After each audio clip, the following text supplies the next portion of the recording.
ಓಂ ಶ್ರೀ ಗುರುಭ್ಯೋ ನಮಃ. ಹರಿ ಓಂ.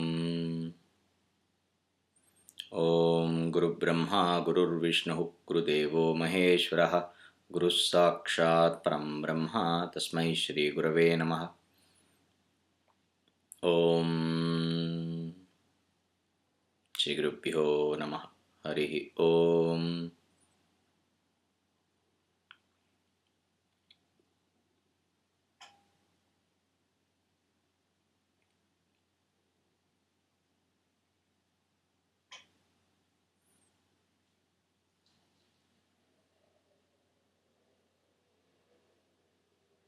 ಓಂ ಜ್ಞಾನಾನ್ವಾ ಗಣಪತಿಗುಂ ಹವಾಮಹೇ ಕವಿಂ ಕವೀನಾಂ ಉಪಮಶ್ರವಸ್ತಮಂ ಜ್ಯೇಷ್ಠರಾಜಂ ಬ್ರಹ್ಮಣಾಂ ಬ್ರಹ್ಮಣಸ್ಪತ ಆನಃ ಶೃಣ್ವನ್ನೋತಿಭಿಃ ಸೇದಸಾದನಂ. ಓಂ ಶ್ರೀ ಮಹಾಗಣಪತಯೇ ನಮಃ.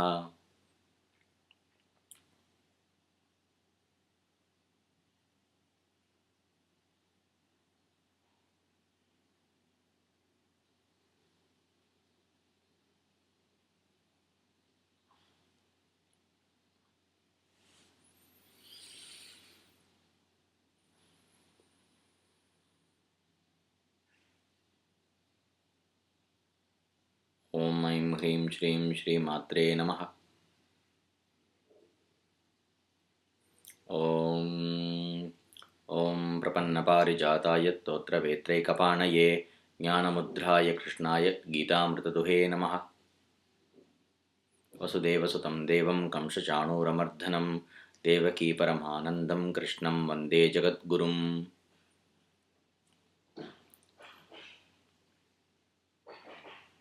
ಓಂ ಸಹನಾ ಭವತು ಸಹನೌ ಭುನಕ್ತು ಸಹ ವೀರ್ಯಂಕರವಾವಹೈ ತೇಜಸ್ವಿನಾವಧೀತಮಸ್ತು ಮಾ ವಿದ್ವಿಷಾವಹೈ. ಓಂ ಶಾಂತಿ ಶಾಂತಿ ಶಾಂತಿ. ಓಂ ತತ್ಸತ್. ಓಂ ತತ್ಸತ್. ಪಾರ್ಥಾಯ ಪ್ರತಿಬೋಧಿತಾಂ ಭಗವತಾ ನಾರಾಯಣೇನ ಸ್ವಯಂ ವ್ಯಾಸೇನ ಗ್ರಥಿತಾಂ ಪುರಾಣಮುನಿನಾ ಮಧ್ಯೆ ಮಹಾಭಾರತಂ ಅದ್ವೈತಾಮೃತವರ್ಷಿಣೀಂ ಭಗವತೀಂ ಅಷ್ಟಾದಶಾಧ್ಯಾಯಿನೀಂ ಅಂಬ ತ್ವಾಮನುಸಂದಧಾಮಿ Bhagavad Gita ಭವದ್ವೇಷಿಣೀಂ.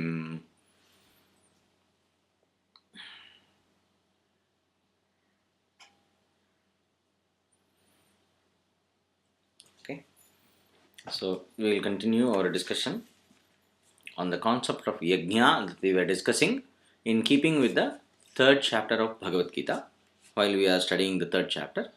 Today we will go a little deep into the ecology. So I said I left you with the concept of this cosmic ecology where the individual is nourishing the devas, the divine beings who are in control of the different aspects of the nature, of the different functionalities of the universe, and how the individual is nourishing those divine forces, and how those divine forces are in turn nourishing the individuals.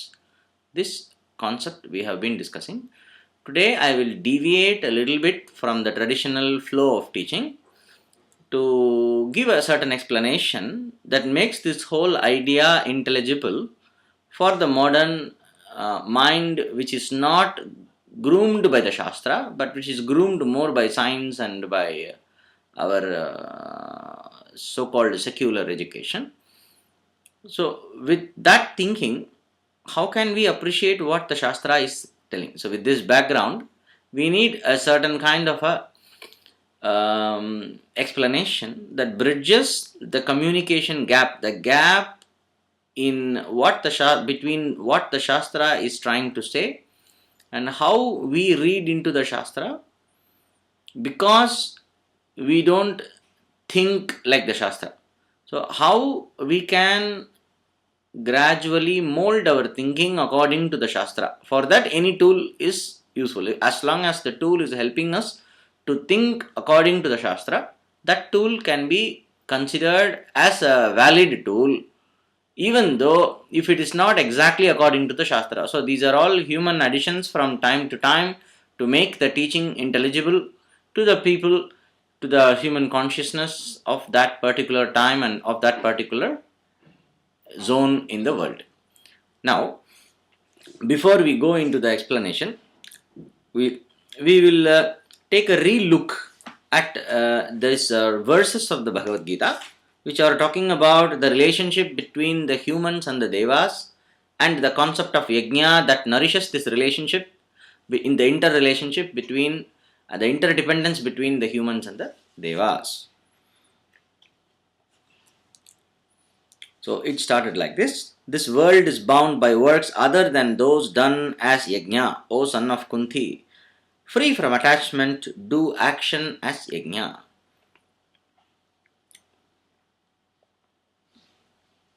Without the free from attachment, may you devote yourself to righteous action. Then, Saha yajnaha prajaha srishtva puro vacha prajapatihi anena prasavishyad dvam esha vos vishtakamadhuk. Bringing forth the creatures together with yajna means with the teaching of the Veda that teaches the yajna, the knowledge of yajna. The Lord of the creatures, the Heavenly Father, said in the ancient time, multiply by means of yajna and let this yajna yield whatever you seek. By means of this yajna nourished devas, devan bhavayatanena te deva bhavayantuvaha parasparam bhavayantaha shreyaha paramavapsyatah.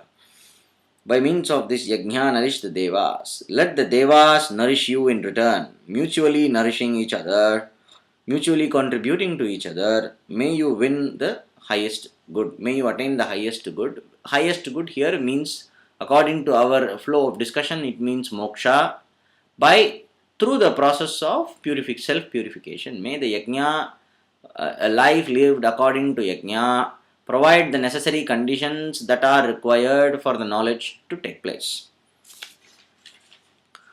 Ishtan bhogan hivo deva dasyante yajna bhavitaha tairdattanapradayaibhyo yo bhunkte stena evasa.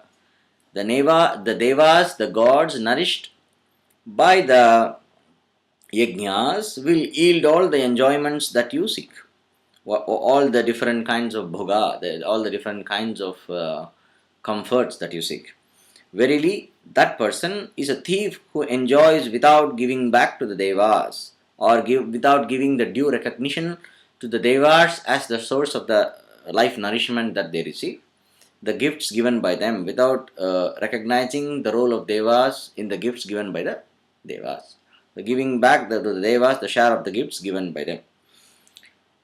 Yajna shishtashinaha santo muchyante sarva kilbishaihi bhunjate te tvadham papa bhunjate te tvagam papa ye pachantyatmakaranat. Good people who partake of what remains after offering the in the yajna are liberated from all their sins, whereas those people who cook for their own sake, the sinners, live on their sins. So here a small re-look at this verse.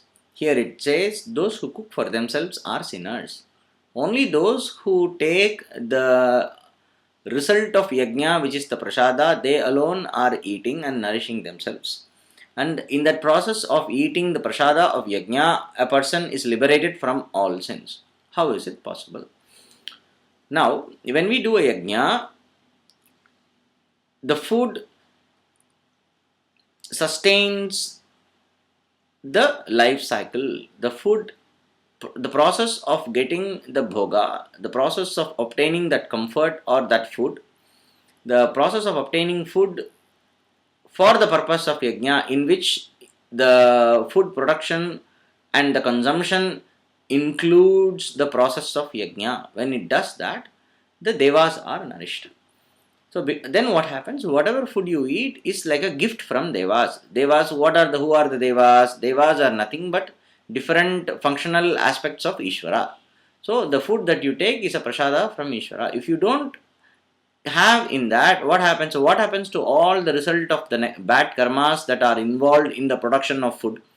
So if you want to produce rice, for the rice there is a lot of process that goes in the production of rice, and that gives a certain damage to the ecological system, that gives a certain that interferes with the natural course of things. So for our own nourishment, when we interfere with the natural course of things, then because we need to nourish our purusharthas, we are interfering with the natural course of things. Because we interfere with the natural course of things, we have to do something to neutralize the karmas that we do, the result of our actions, to neutralize them. So if we don't do that, the negative karma that is attached, which is inevitable part of every kind of consumption, the negative karma that is an inevitable part of every kind of consumption, even though you may be a vegetarian. In fact, here it is talking only about vegetarian, mainly. So, even when you are a vegetarian, the negative karma that is part of consumption is not washed away unless the process of yajna is added to the process of consumption. That is the idea here. So those who are eating for their own sake, cooking for their own sake, are sinners. Why they are sinners? Because they are increasing their quota of negative karma. That is the idea. Papi means papa. The actions that produce negative results are not nullified, so they are piling up during the process of living. Simply by surviving, you are piling up negative karma. That is the idea.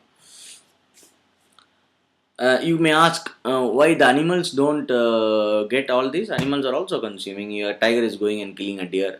Animals don't do out of ego. Animals don't have kartrutva bhava. They don't have that idea that I am the doer. How do you know? That's what the Shastra says. So we have to ask animal psychologist. So they don't have a highly developed prefrontal cortex, and because of that they don't have that separate self concept. So when they don't have a self concept, the Vijnanamaya is not very active as a separate, as an independent entity. So that sense of I am as an identity, as an independent individual identity, does not exist in the animals, and because of that they never destroy the ecosystem. Millions and millions of years animals have been living. There were different natural calamities and conditions like this ice, like what they show in that Ice Age movie. There were a lot of these natural catastrophes of which the animals have been victim, but the animal never does something like an extra step to preserve its own species, an extra step to interfere in the natural course of events, in the natural ecology, to get its own wish fulfilled. While a human being does that. It is a human being who discovered the art of cooking. It is a human being who discovered the art of building dams across rivers. It is a human being who has discovered mass cultivation of food through agriculture, through farming, while the Prakritik, the original aboriginal man was working. He was obtaining what he needs by gathering food in the forest. The moment you start cultivation, the moment you start consuming by interfering in the natural course of events, you are acquiring papa karma. Why are you doing that? Because you want to bend the natural laws to serve your own purpose. That is why a sannyasi need not do all these karmas, because a sannyasi does not have kartrutva bhava. He knows all this is me, and he gives the abhaya. Abhaya means he gives refuge to all the beings, and he does not compete. He does not have a personal agenda. A person who has a personal agenda is a consumer in whose process of consumption the negative karma starts piling up, the sins start piling up. That is the idea. So the yajna process takes care of this, neutralizes the negative karma, because yajna adds to the spiritual ecosystem of this universe. That is what we are going to see, how it adds. अन्नाद् भवन्ति भूतानि पर्जन्याद् अन्नसम्भवः यज्ञात् भवति पर्जन्यो यज्ञः कर्म समुद्भवः. Living beings, the people and the other living beings are born of food. Food is produced by rain. Rain is due to yajna. Yajna is the offspring of action.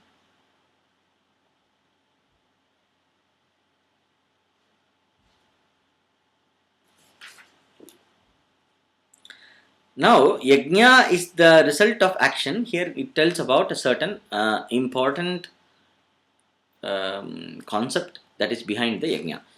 We will see the Sri Shankaracharya's bhashyam. Living beings obviously are born of the consumed food that is transformed into blood and semen. Food is produced by rain, which is a product of yajna.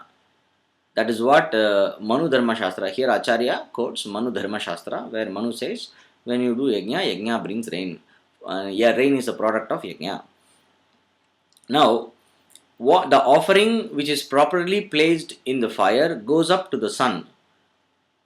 The rain is due to the sun and food is due to the rain. Of food are born the living beings. Yajna here means the unique power generated by the activity of the priest and the one who is offering the karta of the yajna. So there is a person who is making the offerings in the fire by invoking the divine beings through the Vedic mantras. Now there is a priest who is chanting the mantra and officiating the yajna ceremony, and the person who is doing the yajna, who is offering, who is the owner of the whole, who is the sponsor of the event, that person is called the karta. So the priest is there and the karta of the yajna, the one who is the doer, the sponsor of the yajna is there. So both of them, when they do this together, when they do this action of offering the oblations into the fire, that generates a certain unseen force. That is what he is saying. This activity is the work. The activity of the priest and the sponsor of the yajna together is what is the work. So yajna is the result of work, you say, no? So this whole action of doing the ritual is the work, and through the process of the ritual, a unique, a very subtle kind of a power is generated that is called as apurva, adrishta, that which is not that which was not there before, but that which was created as a result of action. For example, we are all joining together and then we are wishing, may Romania be prosperous, may the world be prosperous, let there be mutual understanding between nations, let there be no war. So let us say 1 million people are joining together, we are creating an event, sponsoring, and then we are making this affirmation. All of them are thinking like this. So when you do this prayer together, it generates a certain effect. They say, no, when people are praying together, it creates a certain effect in the collective consciousness of the humanity, and because of that, certain effects are perceived. They found in Maharshi Institute of Management in Iowa, they did some research. So they did some statistical analysis and found that wherever there are people who are meditating, they did this because meditation is also action. Meditation is manasam karma. Action done with the mind is meditation. Manasa vyapara. It is a mental action. So when you do the mental action of meditation, when this action of meditation is done by a square root of 1% of the population of a given area, that creates the critical level of impact required to alter the collective consciousness of that area. This is something. There is a village with a border and everything. So in that village, let us say there are 1,000 people. So 1% of 1,000 is 10. Square root of 10, I am bad in mathematics, whatever is the square root of 10, so many number of people are required. So many number of people are required to generate that minimum effect. So if it is more than the square root of 1%, it is fine. So let us say 1,600 people are there. So then there are 16 people is 1%. So from 16 people, the square root of 16 is 4. When 4 people are required for a village with 1,600 people, When these four people are meditating, they will be able to influence the collective consciousness. That is the idea. Suppose if there are more than four, definitely the effect is going to be more. In India, there is a saying, don't stay in a village where there is no temple. Don't stay in a town where there is no temple. It is a very popular saying.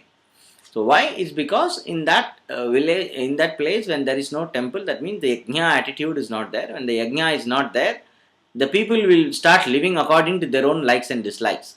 That higher intelligence of Ishvara will not be the governing force of the intellect of the people in that village. And also, there are other reasons. They will give a lot of scientific reasons and economical reasons, because temple is a place where you store the grains for the times of for the difficult times of flood, etc. In the top of the temple we have kalasham. There is a certain kind of a in the top of the temples you can see like a very sharp pointed things with a base like a pot.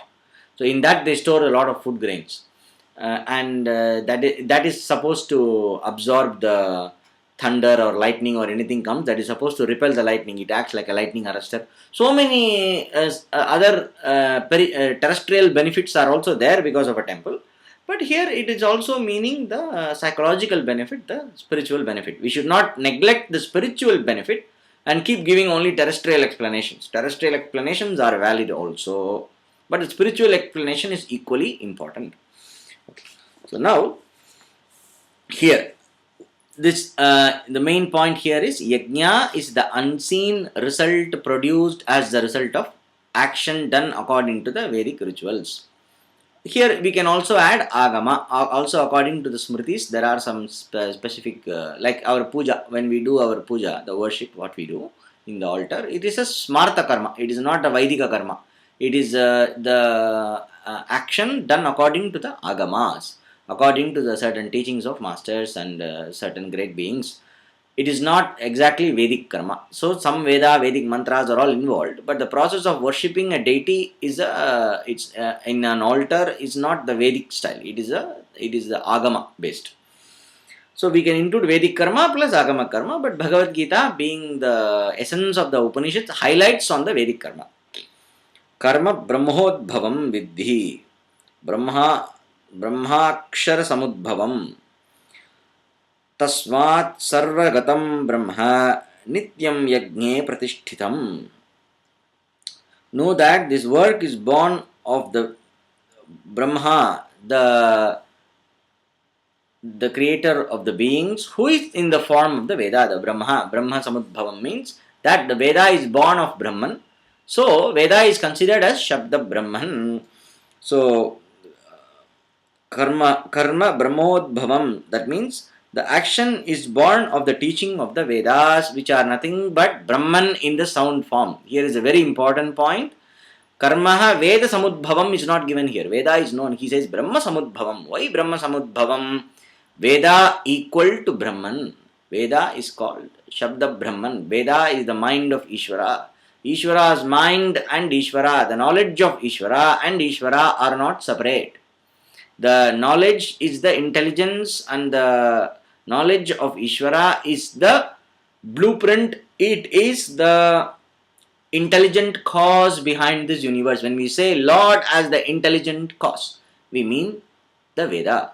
The Lord as the Veda is the intelligent cause of the universe. They say Brahmaji, the creator God, the creator deity, uses the Veda, the knowledge in the Veda, to create the beings and the worlds and all the Panchabhutas and the cosmic structure according to the teaching of the Vedas, exactly as it was done in the previous cycle of creation by the previous creator.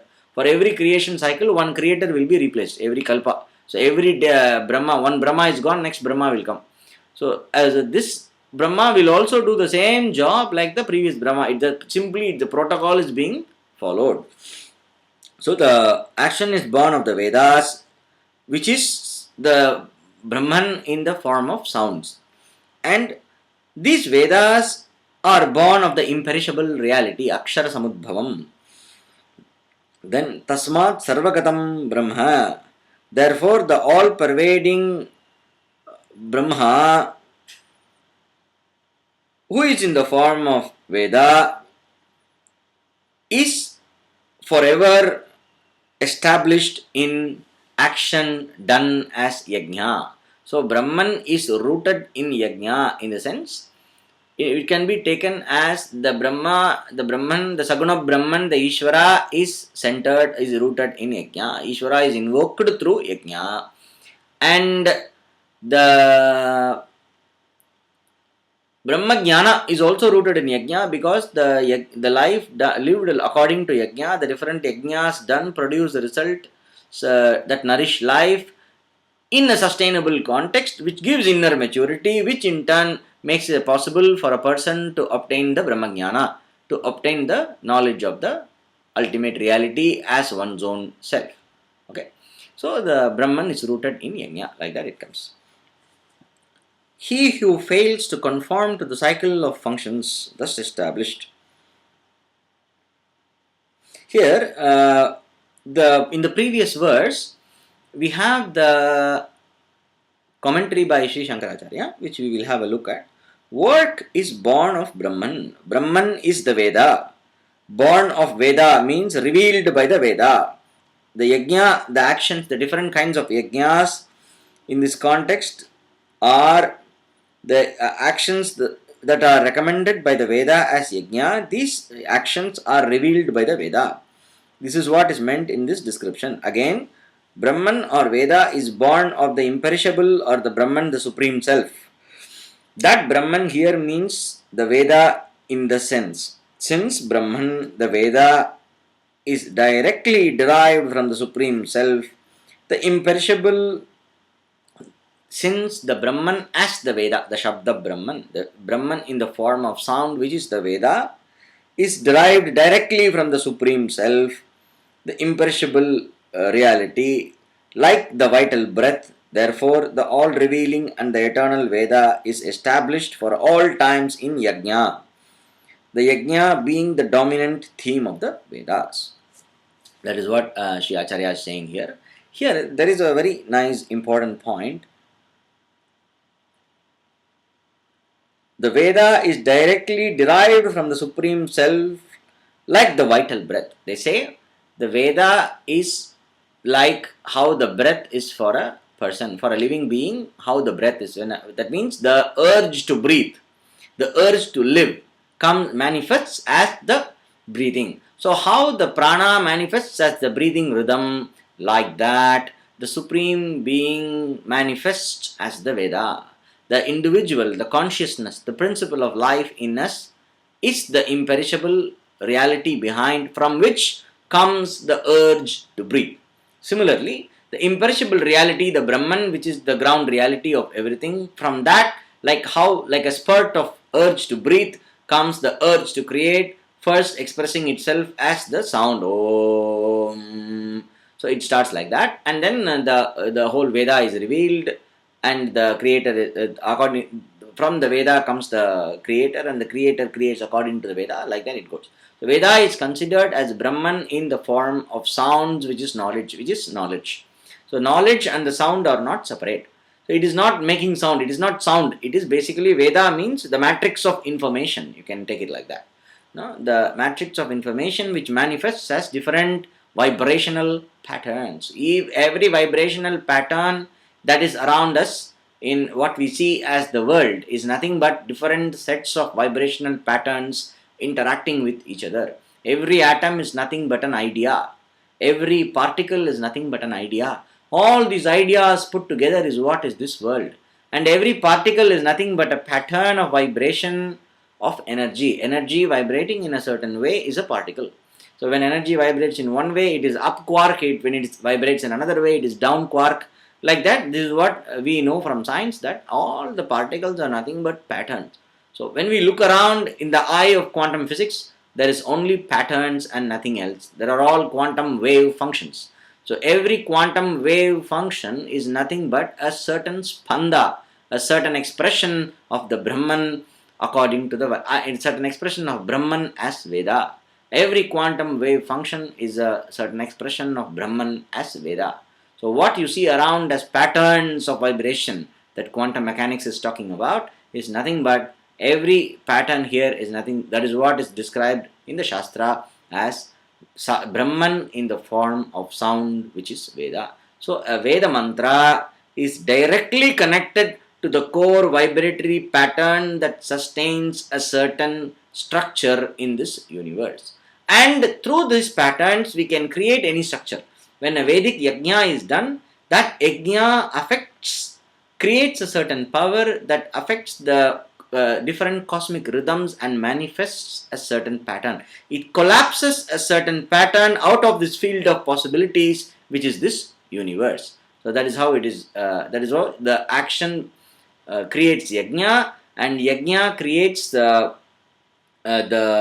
rains and the other natural forces that are required for producing food and producing nourishment. Like that, the whole cycle goes. So he who fails to conform to the cycle of functions thus established is a sinner. He revels in the sphere of sense life. He lives in vain. Evam pravartitam chakram nanuvartyati hayah adhayur indriyaramo mogham partha sajivati. The cycle of these different cosmic functions produced by the Vedas, evam इत्थम ईश्वरेण वेद यज्ञ पूर्वकम जगत चक्रम प्रवर्तितम न अनुवर्त्यति इह लोके यः कर्मणि अधिकृतः सन् अधायुः अधम सन् अघायुः अघम पापम आयुः जीवनम यस्य सः अघायुः पापजीवनः इति यावत् इन्द्रियारामः इन्द्रियैः आरामः आरमणम् आक्रीडा विषयेषु यस्य सः इन्द्रियाराम मोघं वृथा हे पार्थ स जीवति.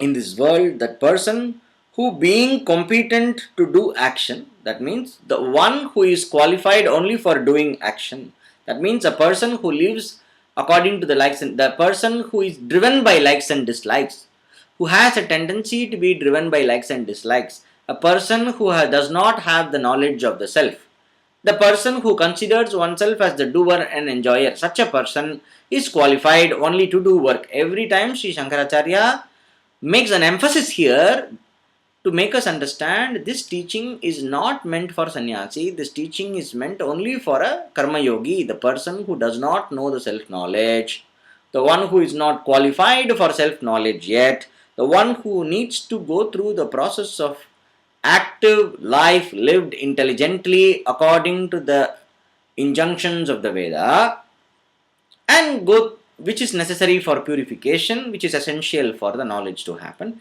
This person who is a non-knower with a sense of doership and enjoyership, this person is qualified to do only action. This person is the karma adhikritaha, the one who is whose aptitude is fit for action only. That person, if he does not conform to this life cycle that is sustained by yajna, he leads a life in vain. He leads a life of sin, of consumption, of unsustainable consumption. This person delights in the sense contacts with objects. He lives in vain. So why is he considered as living in vain? Because a person who is living according to the sense cravings, whatever you feel like doing, if you do, no, I feel like this, I feel like that, I like to do this, I like to do that. So when we live like that, what happens is the purushartha, the ability to pursue the purushartha, the ability to crystallize your individuality that is available for self-contemplation, the ability to pursue dharma and moksha is lost. And for this kind of living, you might as well be an animal. You know, all the animals are doing this. So why should a human being who is capable of something more, why is he not doing that? And this person does not live like an animal either. We are talking about a person who is very individualistic when it comes to enjoyment. So when it comes to enjoyment, he does not behave like an animal, only the instinct is driving him, but his intellect is not working like an animal. His intellect is very smart, for the purpose of his consumption.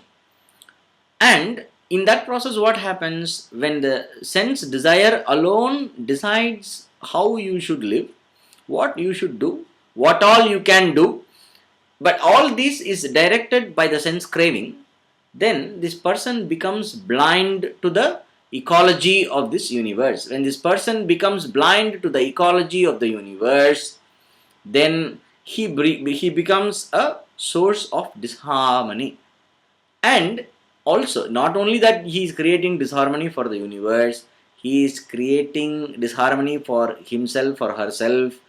That person is creating disharmony for oneself by going far away from the spirit of the human birth, the purpose of the human life, the value of having a human life. The person goes far away from the value of having a human life, which alone can make the person earn spiritual merit.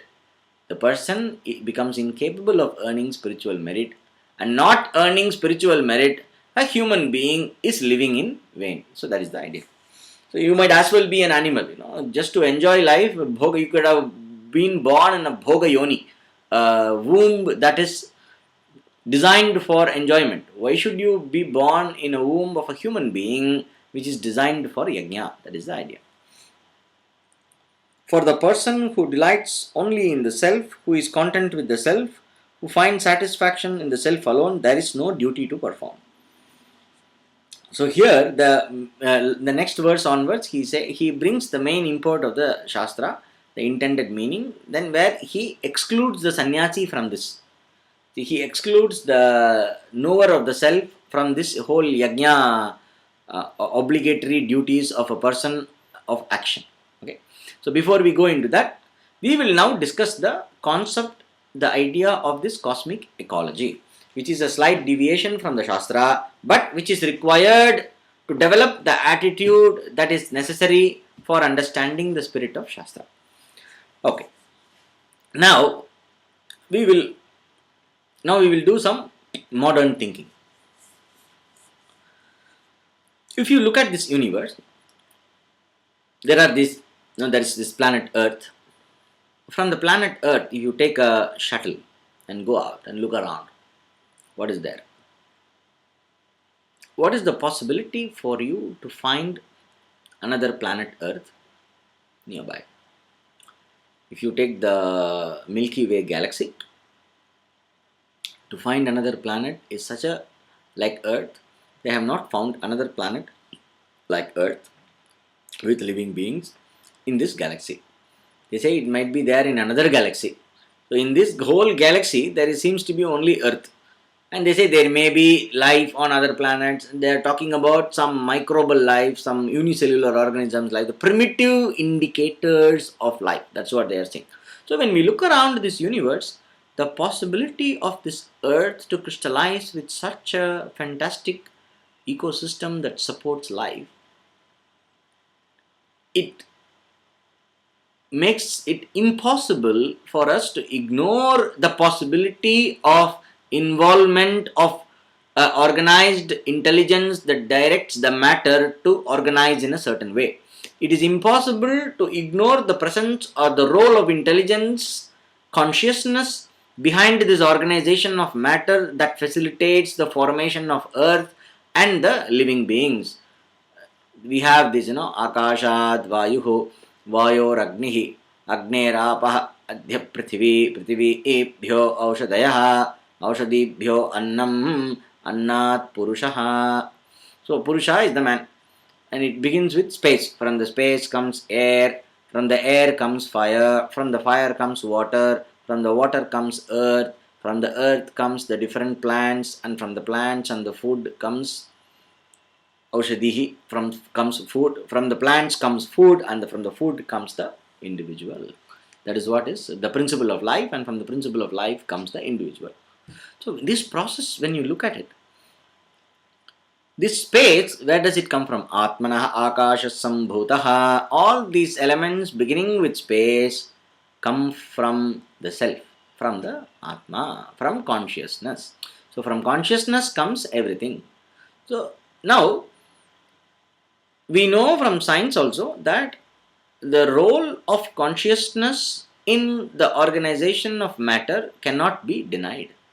The role of consciousness is undeniable fact. How the consciousness has a role in organizing the matter, that is not within the purview of science, so they are not able to find that. So that is where we require the Veda. Anyway, now we know this. We require consciousness to direct matter, to make it organized in a certain way that the organized matter can support the manifestation of consciousness through matter, through the principle of life. So, for the principle of life to manifest in a certain structure of matter, a sustained direction from the power of consciousness is required. Now, this sustained direction from consciousness, let us call it as functional consciousness. The power of consciousness directing matter. Okay, so we have matter, the power of consciousness directing matter. The formation of matter itself is directed by the power of consciousness. So the whole process works like this. The power of consciousness directs the energies to form into matter, and then the power of consciousness is sustained to make the matter organized in a certain way that it can promote life. Up to this process is done according to a certain algorithm. This algorithm is what we say is present in the Vedas. So Lord Brahma, the creator, creates with this algorithm, we say. So when we say Lord Brahma creates according to the Veda, it means the functional consciousness which is responsible for the organization of the matter that can support life. We will say like this. Random matter is there, organized matter is there. So organized matter is directed by a certain power of consciousness. So this certain power of consciousness that directs matter is Brahma, we can say. Now, once the matter is organized, we have to recognize this organized matter that is capable of supporting life is the result of a sustained mental action of Lord Brahma. He does tapasya to create the world, they say Ishvara does tapas. Ishvara sits and meditates. Sits means don't ask me where he sits. It's a way of saying. Ishvara meditates on the process of creation, and then from that meditation emerges the Brahma, and from the creator emerges the process of creation, and through the Vedas, and like from the Vedas the creation, like that the whole story goes. So the Veda says that the creator meditated. So when you say that the Lord meditated, and from that meditation is born this organized matter. So we are talking about an intelligent being that is involved in the direction of the matter in a specific manner. So this creation of organization of this matter that can support life is an act of love, is an act of selfless love, an act of love that can create conditions required for supporting life. Now, it is something like providing an opportunity. Let us say I have a creative potential. Okay, I am a very creative person. I am looking at all these people who don't have limbs, who are handicapped, physically challenged. So when I look at these people who are physically challenged by birth, I am a scientist. I have this ability to understand things, and I have this creative potential, and then I have this compassion, and then from there is born a certain tool, a gadget that can support the one who cannot walk. I can give him a robotic leg. That robotic leg makes that one who cannot walk, it makes the lame walk. Okay, so the robotic leg makes the lame walk. So how does this robotic leg come? This robotic leg can come only as a result of this sustained, dedicated meditation on how to make it done, and then from there to do action. So this robotic leg that supports a lame person to be able to walk is a product of action. Mental action followed by physical action. So this universe that we see, the matter that is organized to support life, is a product of the act of meditation, which is an act of love of the Lord, to create the conditions so that all the different jivas, the different ego structures and the individuals can be born and can rise and evolve in knowledge, and the beings can evolve in action and knowledge. So that is the way the Lord is presented.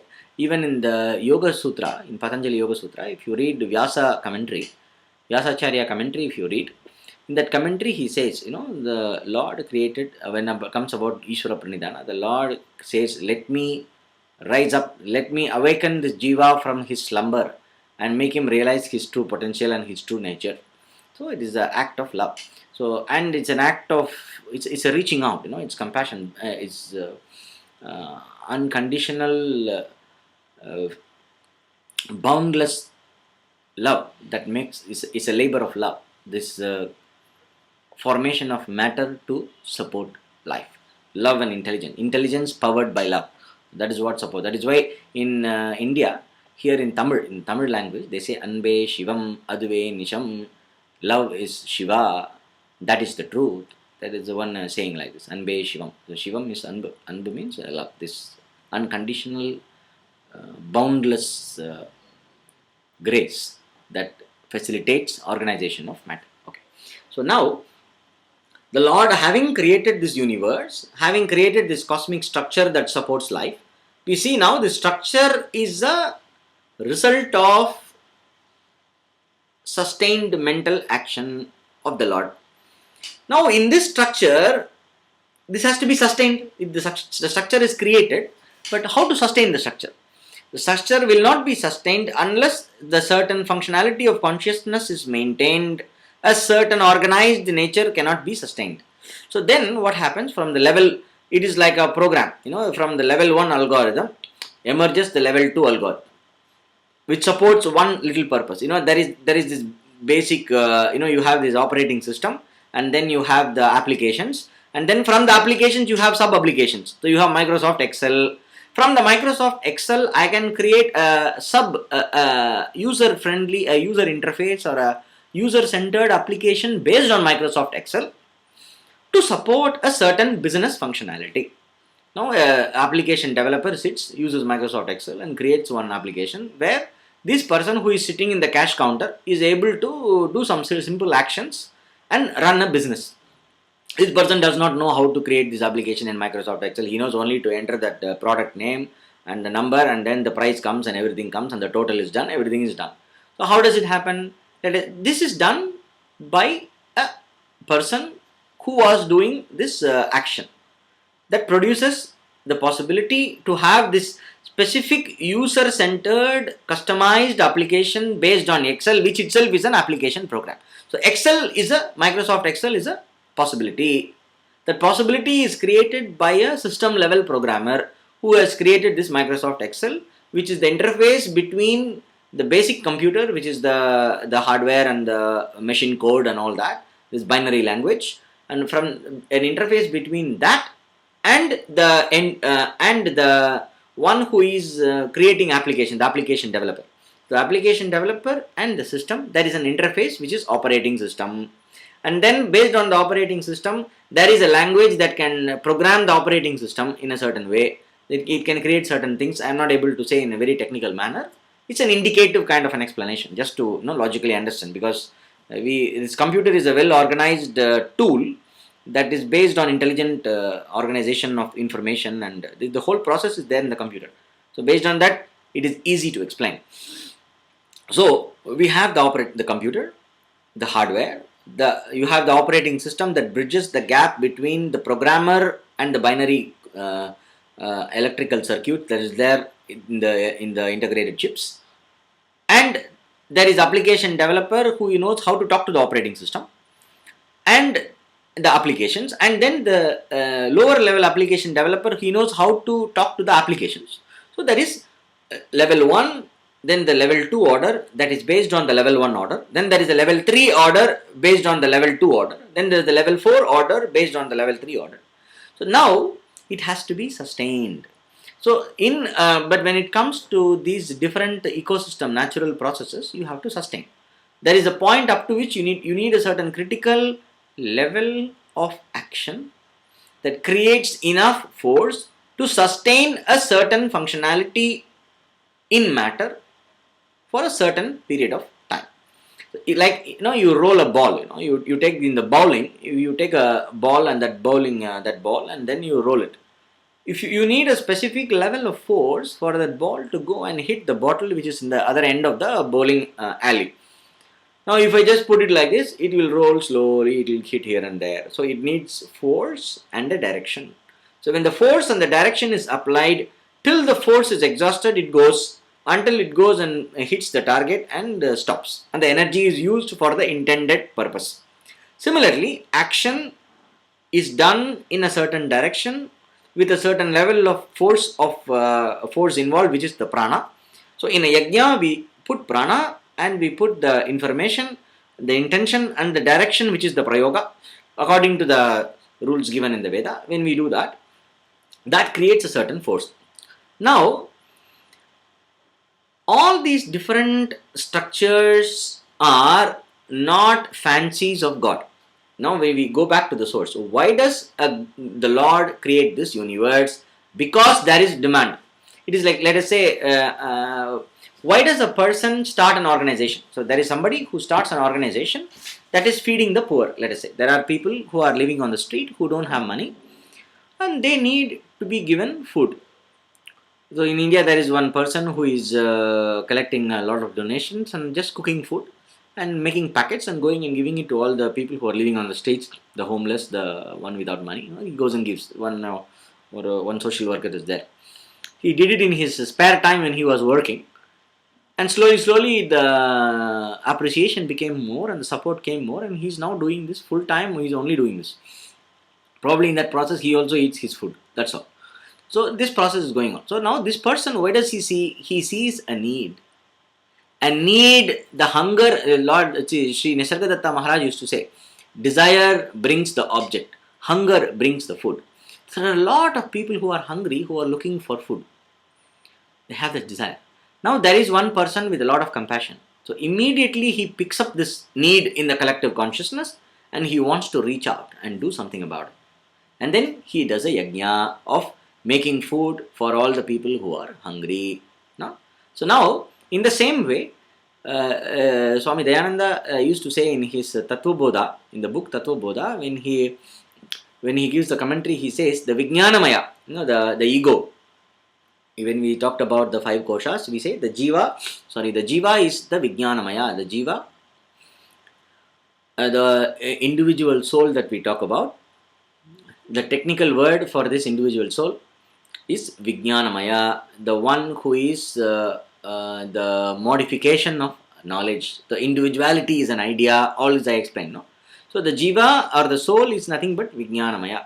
So this Swami Dayananda Saraswati said in his Tattva Bodha commentary, he says this Vijnanamaya is not an ordinary fellow. He gives job even to the Ishvara. The Ishvara creates because all these Vijnanamayas are sleeping with all the samskaras waiting to unfold. So he creates a context. It is something like your dream. When you go, why does your brain, your mind go into dream? There are a lot of unresolved desires and thoughts and emotions which are waiting to find expression, which are not given the right context for expression, the required context for their expression in the waking state. So a context is provided to release this pressure. There is this samskara pressure which is there in the mind that projects the dream. The impressions left in your mind by the waking state is there potentially waiting to sprout like the seeds. So when the right conditions are provided, the samskara sprouts into the realm of activity. Similarly, in the dream, what happens? All the samskaras, when all the sense faculties are withdrawn inside, the mind is left to itself with its own energy, and there is prana. And the mind is busy, the mind is full, pregnant with samskaras, the subtle tendencies. Samskara means subtle tendency. So the mind is pregnant with samskaras, and what happens? The force of consciousness is there partially active. The Vijnanamaya is partially active in the mind. So this Vijnanamaya directs the prana to pick up the senses, the different sense impressions, and the dream world is created from this residual sense impressions left as a result of the waking state. So this dream world is created from that. So the different desires, the samskaras waiting for expression, gives job to the Vijnanamaya that is partially active in the dream state to project the dream world. Once the dream world is projected, the dream characters arise. Once the dream characters arise, the dream characters act in a certain way and the dream goes in a certain progress. This is the how the dream works. This whole universal creation also, it works exactly in the same manner. Because there are jivas waiting to express themselves, the Lord Himself comes into being. The Creator comes into being and provides a context. It is like the creative side of the dream, the mind that projects the dream world. Now, how does this Lord's dream, how is it different from your dream and my dream?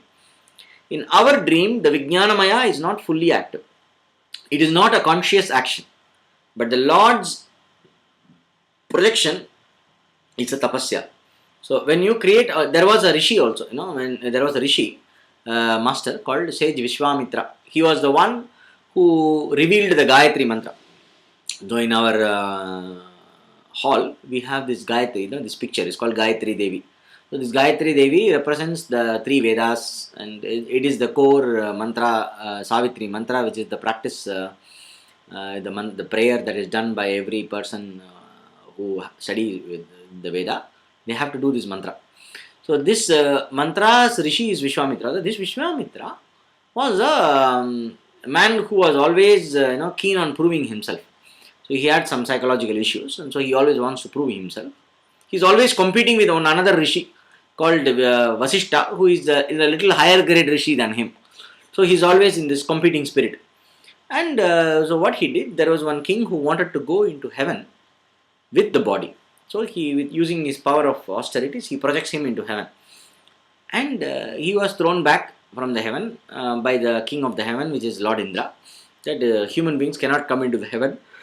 It's like, you put a person to go to a person from Nigeria. You put the person in a flight and send him to America. In America, the fellow will be in the airport and he will not be given a visa. Without visa, if you somehow put a person and send, the person will not cross the immigration. So, Indraloka immigration rejected this king Trishanku and he was falling from the sky. And since the earth does not have an embassy in heaven, so you cannot do anything much. So, he just kicked him out and he was falling down. And Vishwamitra got annoyed. He was telling, "Oh, Sage Vishwamitra, please save me, save me." He was shouting. And he said, "Stop." And then this fellow stops in mid-air. Then Sage Vishwamitra, what happened? Indra said he will not accommodate me in heaven. That cannot. Even in spite of me sending, he will not accommodate in heaven. Don't worry, I will create a heaven for you. And Vishwamitra, with his power of austerity, he creates another heaven with all the all the required things and all the enjoyments in heaven. It's called Trishanku Swargam, means Trishanku's heaven. It is there in between the actual heaven and the current heaven and the earth. It's called in between. So anybody who is hanging in between two states, they call, "Why are you like Trishanku, neither there nor here?" They will say. So it's like, a person says, I want to live a spiritual life, but then he is very busy indulging in all kinds of things, and then little bit spiritual life, indulging in all kinds of things. It's this yo-yo guys who are in between. They are always in India. They refer them, "Why are you like Trishanku?" So it's a very legendary. It's a very famous story. So this person created. Why he was able to create a heaven? You and I can only dream about heaven, but Vishwamitra could create a heaven. Why? Because of the power of austerity with which he is able to command the matter to organize. He is having that power of consciousness that can be sustained to direct to the level that it can command the energy required to direct matter to form in a certain way. And so you are able to create. So this kind of stories we hear. It is a certain possibility in consciousness. To be able to create is a certain possibility in intelligence, functional consciousness, the Vijnanamaya. So that is why in Yoga Shastra they say Ishvara is a special Purusha. He is like you and me, he is an individual, but he is a special kind of individual whose qualities are different. And he is a guru even of the ancients. He is not born, he does not die. Like that, they describe Ishvara as a Purusha for the purpose of upasana, for the purpose of the practice of yoga, assuming you are an individual, when you say that I am an individual, then Ishvara can be understood and related to as an individual. But ultimately, you, Ishvara, everything is one. That is another story. That is Vedanta, which is studied after you are ready. So, till you are ready, till you are stuck in this individuality, Ishvara can be understood as an individual. For all practical purposes, Ishvara is an individual. Like that, it can be understood. So, this Ishvara sustains this whole process and creates the order. Once the order is created, he says, guys, so this is the gadget, this is the manual. You buy a laptop, the laptop has 40% charge, and with the possibility it has a charger, everything, they give you the package, you switch on the laptop, start working. The manual is given, you don't read the manual, and then the charge is gone. You say, what is this laptop? It is gone, now the laptop is not working. When the laptop says, please charge, plug into the charger, I have to, when it is 5%, 6% battery, I should plug into the charger. And then I should read the manual how to use the laptop. It's like you give it to a tribal in a forest, like in this movie, the gods must be crazy movie. Like that, I give it to a tribal who has no clue, cannot read and write. I give a laptop and he just start talking, laptop, come alive. Laptop, if probably next generation laptop which can talk, it's fine. But still you have to plug that fellow into the charger. Otherwise, even that super intelligent laptop also cannot work. So he said, I don't even switch on the laptop, I start talking to the laptop. Now how the laptop will, then I'll say this is not working and then I throw. It is useless. This fellow cheated me with his laptop that does not work. Sir, he created the laptop, he gave you the laptop for free, and he gave you the manual, the Veda, and then he gave you the charger, and which is the different yajnas and all that possible that keep sustaining the process, and that is the manual of using the laptop. So like that, this universe is created, the consciousness structures are created, the different devatas or the functional aspects of Ishvara, the different departments that take care of different functionalities are there, but they have to be sustained. They all need regular sustenance and prana to keep doing their work. If you don't eat food, how will you do your action? Similarly, devas also need food, in the sense that what is the food for devas is the intention. Intention powered by prana is the food for the devas. So, who are the devas? Are nothing but different sub-routine, Ishvara sub-routines. The devatas can be understood as different sub-routines within Ishvara, the big program of Ishvara. In that, the different sub-routines are there, which are devas. For a given purpose, a deva has to be invoked. If you want rains, you have to invoke Indra. If you please Indra, Indra will give you rain. So now, these devatas need to be sustained. So the manual is the Veda. And only man is capable of doing yajna. And the Brahmaloka, they are able to do yajna directly from the mind, but the man has to do physical yajna.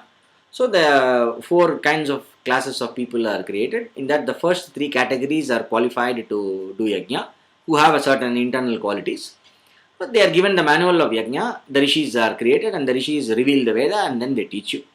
Please live according to the Veda, and please do, and then may you enjoy your life, and may you achieve your purusharthas. Means you are all born with certain innate tendencies and desires to achieve a variety of things. So may you become capable of pursuing your different goals in life through the appropriate methods and processes in a sustainable way, so that after you have achieved your goal and gone, your children will also be able to achieve the goal. In the process of mass producing food, if I destroy all my land, my children and my grandchildren cannot enjoy the same food. They will be having an impoverished land where they will be living in a world of famine. So the process of sustainable growth requires knowledge.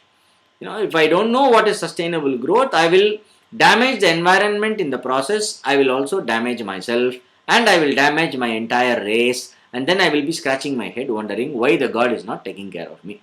But the God will be putting his hand on the head and wondering why this fellow is not listening to the Veda. So that is called Kali Yuga. So that is why when all the people are living according to the Veda, it is called Satya Yuga. Everything is in good shape. Then a little bit starts shaky. Treta Yuga. A little more starts shaky. Dwapara Yuga, and everything is shaking, Kali Yuga. That is what we are living in. So you will ask a question. why God, if God is there, why He cannot take care of me? Or He has no other job. You are there, you have a desire, you have to pursue that. And then there is a method. The method is given, the conditions are given. If the conditions are not given for certain people, because they were not taking care of the required things in the previous life, so in this life, they are born in a underprivileged situation. Now I am in a privileged situation, I can reach out to them. So that is my Purushartha. See, a poor guy who is underprivileged in so many ways, that is his Prarabdha. But that person's underprivileged status becomes a source of my Purushartha, which is Dharma. So I can improve in Dharma by supporting that person. And in that process, that person also evolves and comes to a certain point and carries forward the work. Sometimes there are kids who grow up in orphanage.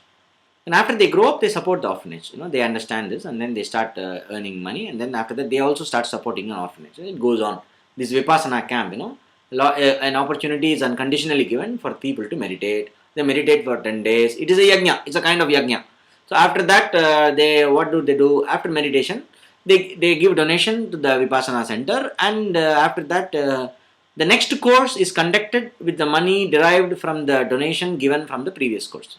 So this labor of love is able to be continued, is able to continue because of the ability to sacrifice, because of the process of yajna. The yajna, it is the process of yajna that sustains vipassana. Similarly, it is the process of yajna that sustains a stable environment for the life to thrive. For life to thrive, you need to sustain a certain intensity in the different functional aspects of consciousness which are called devas.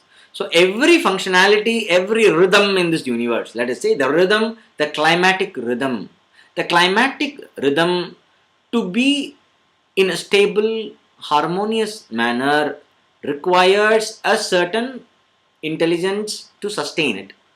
What sustains that intelligence is the process of yajna that keeps that intelligence alive, that keeps that intelligence in full shape, so that it keeps regulating the climatic situations in the climatic rhythms in a certain way. That is that intelligence that supports the climatic conditions required for rain is Indra. That intelligence that supports the stability in the water bodies is Varuna. That which supports the conducive winds that carries the moisture and the cold currents and the hot currents and the monsoons in the right time is Vayu. And this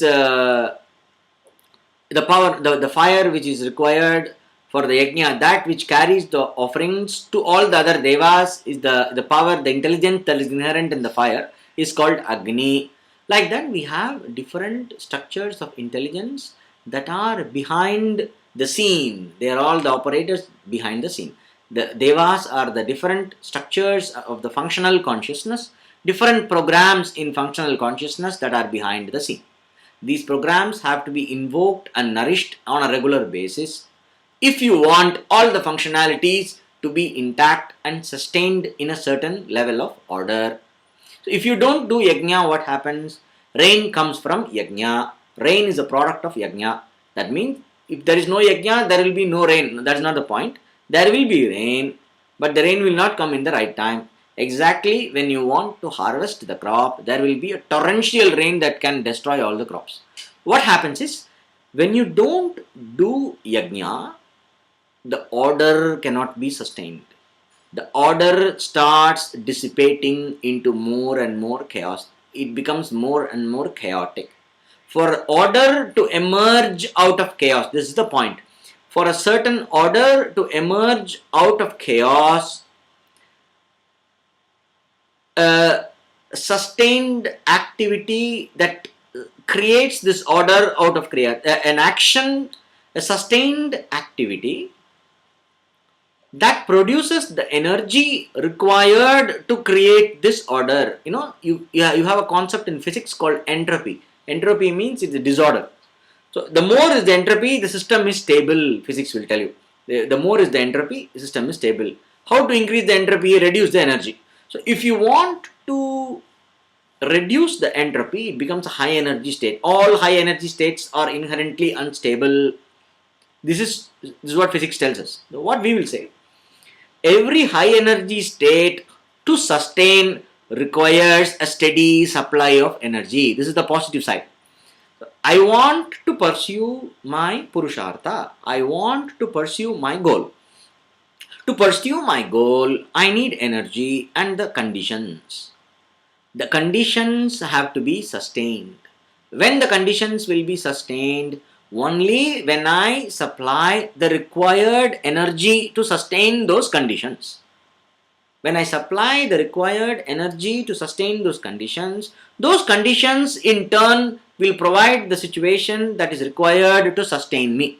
If I don't have the conditions, when I am born, I have parents, I have a house, I have a society that supports my parents' livelihood, I have the nature that supports the society, it is all interlinked. Now every structure needs to be sustained. The more and more and more the order comes, emerges out of chaos, the more the order emerges out of chaos, more is the role of conscious action that is involved. So to sustain order, I need two things. I need an action, I need direction.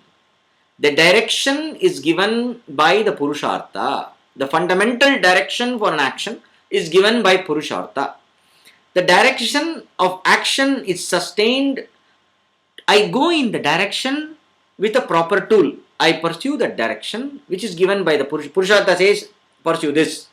Once I say pursue this, I need to do the action with the appropriate method and pursue that direction.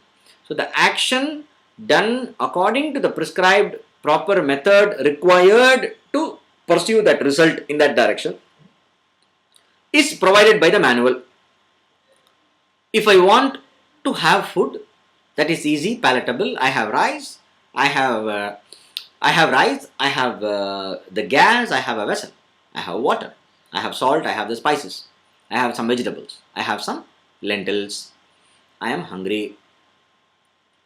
There is a Purushartha, I want food, the possibility is there. Now I want food, then I have the manual of cooking, I know how to cook. Using this knowledge of cooking, I do the act of cooking and then I feed the hunger. Right? So Purushartha gives the direction for action. So the moment you have a Purushartha, the moment you put energy into that Purushartha, the universe starts organizing itself around this Purushartha. There is an ecology that is evolving around this Purushartha.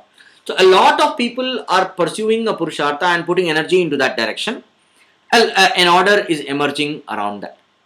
Now, when the people stop pursuing the Purushartha, the order starts dissipating. So what happens when Dharma is not pursued? The Dharma, which is the Vedic Dharma, it is not pursued. What happens? The energy that is required for sustaining the environment that is required for life to thrive, the environment that nourishes life, that means the environment in which life can thrive healthily, it can thrive, not survive, life can thrive. That environment to be sustained requires constant input. So when that input comes from Dharma, from the Vedic Dharma, so when the Vedic Dharma is not there, the input required to sustain that order is not there. Whatever input is already given, it starts exhausting itself. As it starts exhausting itself, entropy sets in. As entropy sets in, the order starts dissipating.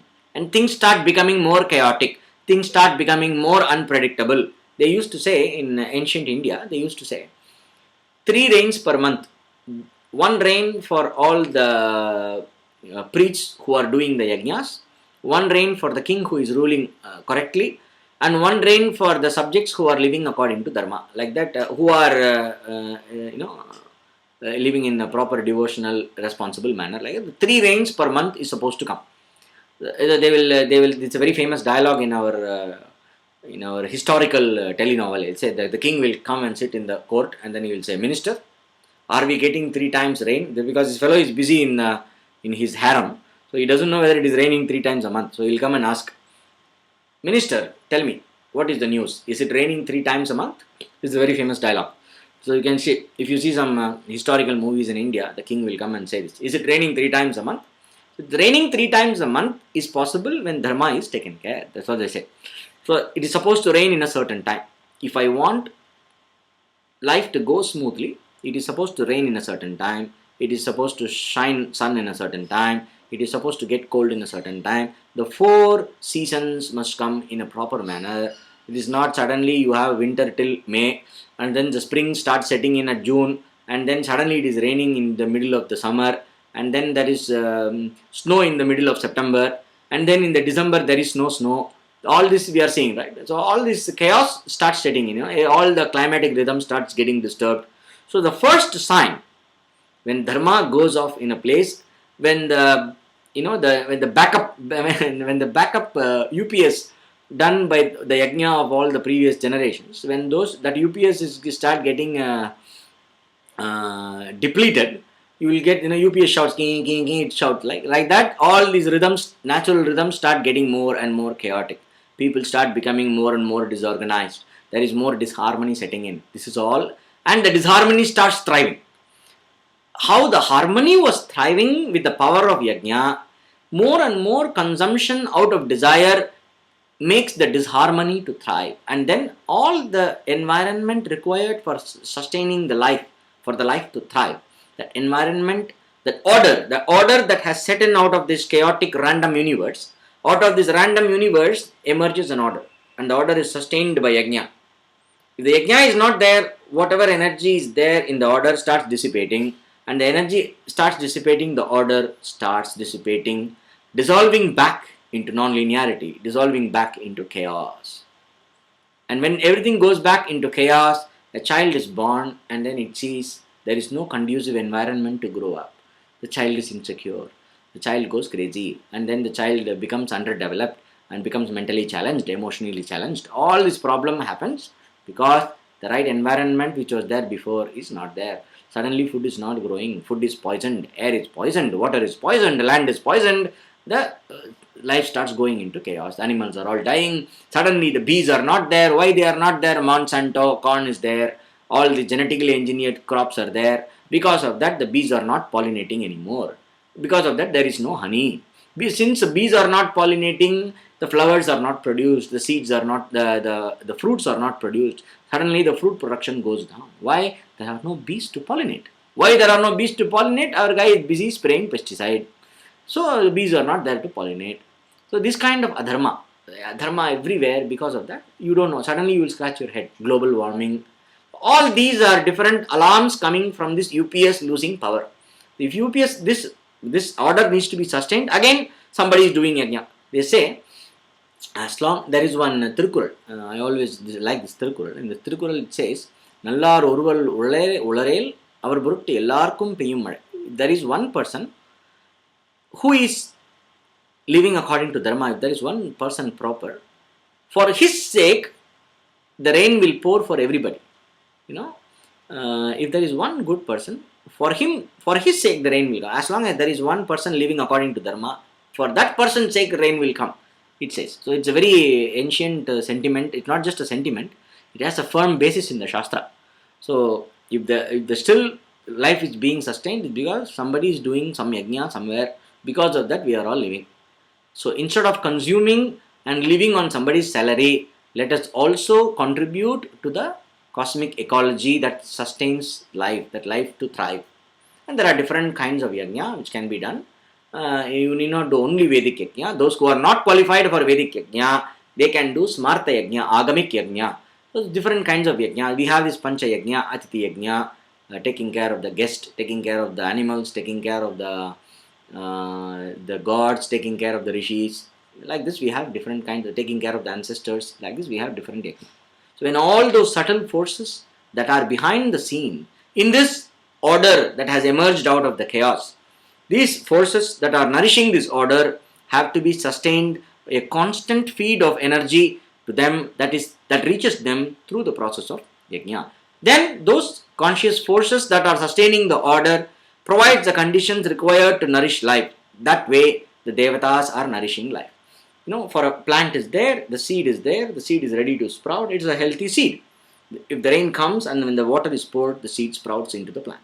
Then you have to create a fence so that the goats and other animals don't eat it. Then it grows.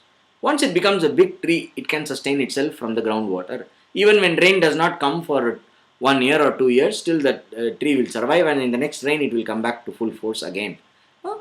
But if it is a small seed and it is put in a parched land with no water and no nourishment and no nutrients, that seed will die right there. In the same way, depends. It depends on who and where and what they are doing. Depends on that. Depending on that, the right conditions have to be there. Only when the right conditions are there, life can thrive. So the devatas will provide the right conditions if you sustain the devatas through yajna. That is the teaching here. So the whole Vedic culture is nothing but it is a systematic, organized way of life that promotes life by sustaining the different forces of consciousness that are keeping the order alive, the order that has emerged out of the chaos. The Lord created the order and left the order to itself, to the responsible people to take care of the order, and He is watching. When the order is dissipating and going too much into chaos, the Lord will come in and yada yada hi dharmasya glanir bharata abhyuktanam adharmasya tadatmanam srujamyaham. It comes in the Bhagavad Gita later. We will see that. Whenever the order is dissipated, the dharma is dissipated and adharma sets in, and when the whole order it becomes unsustainable, when it is going to slip back into chaos, the Lord will take an incarnation, come, make an intervention, and then create another thing, and then again He will go and sit and watch. Because the process of sustaining the order purifies the person. That is why when a person lives a life according to yajna, a person is participating in the Lord's work. When the person is participating in the Lord's work, it earns the merit which is the God's grace, and that grace provides the conditions necessary and the purification necessary for the knowledge to take place. And once the knowledge takes place, you have achieved the highest purushartha of life, and then you become free.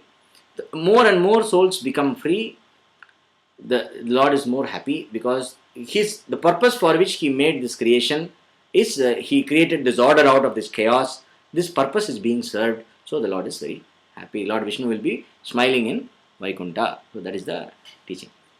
So yajna sustains this divine order that is sustained by the different divine forces, which are nothing but different forces of consciousness which require nourishment. That is how the devas nourish us and we nourish the devas. And in that process we nourish each other. And when you live like that, you are able to look at your likes and dislikes. When you are living a life according to yajna, you are very alive to the mind. You cannot do what you want, but you can pursue what you want in a way how you should pursue it. So when you do that, you are not driven completely by your desires, but you do pursue your desires in a sustainable fashion with the right attitude. There is an opportunity for you to look at unsustainable desires and urges. From there, slowly you give up all the other desires also and just start doing action only for the sake of Ishvara, only for the purpose of purification, only for the purpose of contributing to the order. And then that purifies you even more, because you don't do those actions that are required for pursuing a desire. You do all your actions impersonally. For such a person who is doing yajna completely solely impersonally, that person is part of the Ishvara's work. That person he shares the Lord's work, and because of that he earns the merit and the Lord's grace. And that process also makes the person look at his desires and analyze his motives, and that creates maturity. And in that maturity, knowledge can take place and the person is free. This is the whole interconnectedness between yajna, ecology, and the life lived by yajna, connecting one to moksha. This is the whole process by purifying your mind. So this is the process discussed till now. And then after this, what are the qualities of the sannyasi? How the sannyasi is different? And till now we talked about a person who is an active person, who is qualified for action because he considers himself or herself. That person considers oneself to be a doer and an enjoyer. For that person, the way of action was prescribed. The way of action in the spirit of Karma Yoga was prescribed till now. Now the way of sannyasi is going to start, the discussion is going to start, which we will begin in the next class. So now after the final chanting, you can enjoy your prasadam.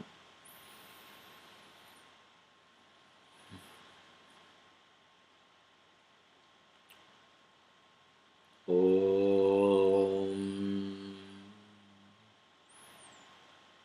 Sarvesham swastirbhavatu, Sarvesham shantirbhavatu, Sarvesham purnam bhavatu, Sarvesham mangalam bhavatu, Sarve bhavantu sukhinah, Sarve santu niramaya, Sarve bhadrani pashyantu, ma kaschit dukhabhag bhavet. Om asato ma satgamaya, Tamaso ma jyotirgamaya, Mrityormamritam gamaya. Om Shanti Shanti Shanti.